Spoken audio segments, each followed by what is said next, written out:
Good afternoon, Steve. Good afternoon, Rochelle. Good to see you. Absolutely excellent to see you as always. At least we've overcome one hurdle. We have a new administration which may help us get control of COVID.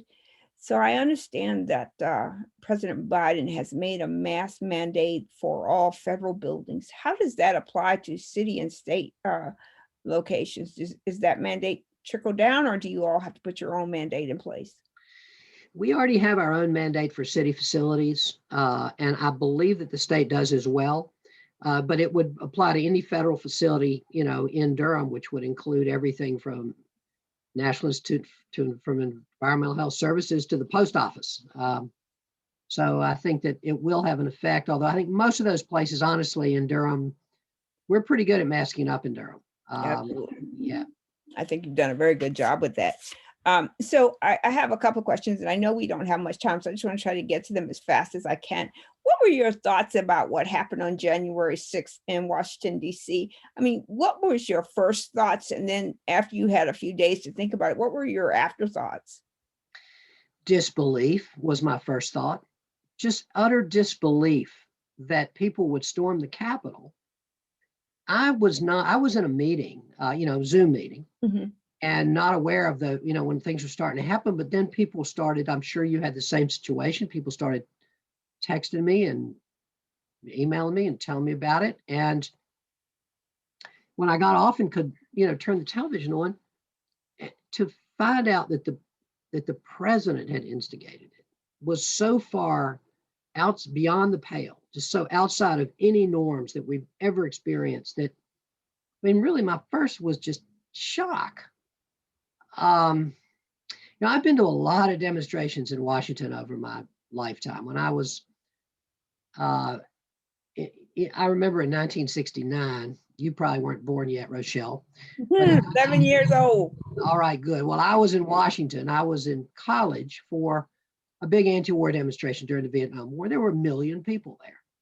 No one, no one in that crowd would have dreamed of trying to storm the Capitol. And I mean, it was just when Dr. King went to Washington in 1963, there were 250,000 people there. The idea that somebody would have marched down the mall and tried to storm the Capitol was so outside any civilized norms. It was definitely an insurrection. They were definitely trying to disrupt the normal processes of government and try to turn the election over during the counting of the electoral votes. I mean, just, yeah, unbelievable, wrong, you know. And the fact that our president encouraged it was the worst part of all. And he more than encouraged it, he incited it. Yeah, and I think even now I've been watching how a lot of his constituents in the Republic Party have not found it as um, horrendous as some of us have. I think that even if he is at the driving force of this, the fact that these people went into people's offices. I mean, if you can imagine your city hall, your staff and your team, someone just breaks in there and goes through your stuff, touches your stuff, and I'm sure some of that stuff is confidential or Mhm. personal. That someone would violate that just seems so uh an opposite of what the Constitution and what we care about as society. We make such a big deal about, human rights, the right to search, there's rights to seizure and all that stuff. But yet and still, it just seemed like those laws just went out of the window just for that one event. And I don't understand how they thought going to Washington and doing that would have overturned the election. I just can't imagine what the logic was there, but I don't know. I guess I'm just happy that we've got that behind us. Only Yeah, I God. mean, I think that there is an alternative reality out there Yeah. that, where there's an echo chamber of, on the extreme right. I mean, we know now a lot of these people were Proud Boys and so-called three percenters, people who are on the extreme right, who have advocated violence, Yeah. um, and I think thought, a lot of them thought that they could successfully disrupt and permanently disrupt the election. What's so shocking is that they almost did. They almost did. They were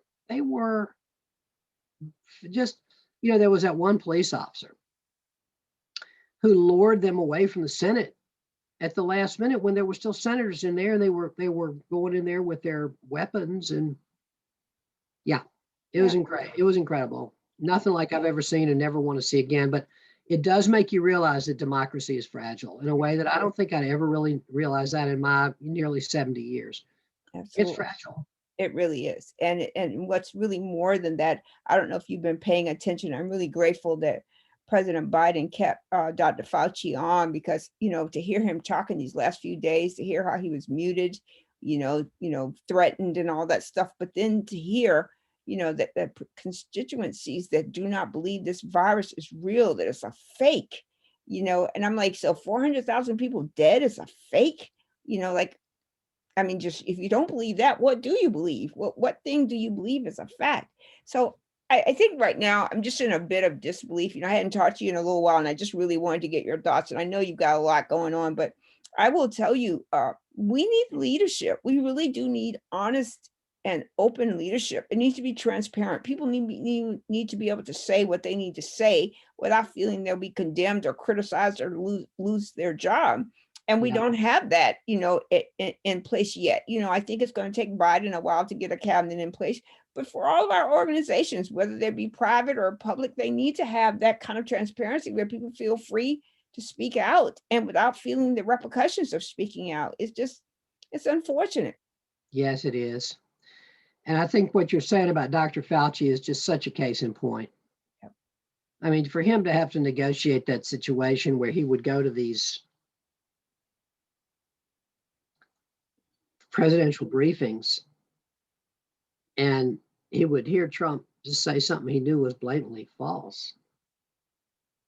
And I mean, I don't even know. I mean, and then have to stand up there and correct it. Yeah. And I just, I thank God that we have people who are there like him who will do that. We need it so much. And that's part of the reason why I wanted to talk to you too, because I think that one of the things I admire so much about you is your humility. I mean, like, I know a lot of leaders in very important roles. I know other mayors and other people in leadership roles, and their heads are like they can't even fit inside our door opening because they come in with their egos. I've achieved this, and look at who I am. And I think that one of the things that I really admire about you as our mayor is how reasonable and how comfortable you are in all situations, the difficult, the easy, the fun, the challenging. You just always seem to be prepared for it. And I don't know what's going to happen, with us in the next few years, but I sure hope that there are people who are watching you and paying attention to what servant leadership looks like. It looks like being available to the people when the people need you and to put the people above your own interests. I think that's exactly what we need in our leadership going forward. Rochelle, thank you. That's really kind of you. I think that one of the things about the pandemic is it will humble you if you are already not, because having to, and we've discussed this before, but having to make quick decisions with incomplete information at the beginning of the pandemic, not being an expert on public health, trying to get the best advice I could for sure, but knowing that a lot of the decisions that you're making are really affecting people's lives, and they might be wrong decisions. Certainly, some of them more wrong decisions. That's very humbling. It's certainly, your fallibility is self-evident. And so I think that is, valuable. Yeah. Well, I know you don't have much time, and I'm not going to keep you so you can get prepared for your next meeting, but please come back and talk to us again. I think there's a lot still to be discussed. We still have these issues with social justice. There's so much going on in our communities that need to be addressed. And I hope that, I don't know where you are in all this, but I hope you will share some insight on where you think we should be going and what we should be doing as a community, because Durham is still a pretty powerful, very diverse, and I would say for the most part, open-minded group of people. And that is powerful in and of itself. We're not set in our beliefs. We don't hold fast that this is the only way it can be. We're open to having dialogue with others and seeing the other person's point of view. And I think a lot of part of that is because of our leadership and those that are in the roles around us, like our governor and all of those people. So I won't keep you, but please remember you're going to come back and talk to me soon. So hopefully it won't be as hectic Thank you, as Rochelle. now. But thank Thank you you. always for being there. You I take always care. enjoy it a lot. It's really good to see you. Thank you so much for having me. Absolutely. Oh, And let's do it again soon. I will. Thank you so much. You stay All right. safe. Yeah, stay safe. Bye bye.